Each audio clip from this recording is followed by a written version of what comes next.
Nagpur flying क्लबतर्फे व्यावसायिक प्रशिक्षण आणि महाज्योतीतर्फे ज्या विद्यार्थ्यांना प्रशिक्षणासाठी पाठवलं त्या व्यवस्थेमध्ये जे व्यवस्थापनामध्ये जी अराजकता आहे आणि तिथे जो दुर्भावी स्वभावाने ते करत आहेत, त्यांना त्या पोरांना पायलट चालवण्याची संधी मिळालेली नाही, विमान चालवण्याची, त्यासाठी आज या ठिकाणी हे सगळे प्रशिक्षणार्थी इथे बसलेले आहे. मी नरेश वामनराव बर्डे, मी OBCचा अध्यक्ष आणि शहर भाजपा उपाध्यक्ष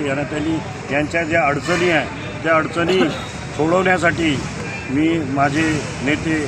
श्री देवेंद्र भाऊ फडणवीस आणि अतुल सावेजी आमचे त्यांचे महाज्योतीचे आता सध्या मंत्री आहेत, त्यांना आम्ही यांचा जे काही मागण्या आहे त्या विभागीय आयुक्तांनी थोड्या बहुत त्यांच्या पूर्ण केलेल्या आहे. परंतु चंद्रपूर इथे त्यांना एअरपोर्ट उपलब्ध असल्यामुळे त्या एअरपोर्टवर याच्या सुविधा झाल्या पाहिजे, त्यासाठी मी माझ्या परीने आत्ताच मला वाटतं देवेंद्र भाऊ उद्या नागपूरला आहे, मी या गोष्टीची त्यांच्याकडे कल्पना मांडतो आणि माझा पूर्ण पाठिंबा ज्या नवयुवक जे लोक आहेत ज्यांना आज रोजगाराच्या संधी उपलब्ध होत आहे, त्यांना रोजगार मिळाला पाहिजे यासाठी मी यांच्यासोबत संपूर्ण पाठीशी आहे. धन्यवाद सर.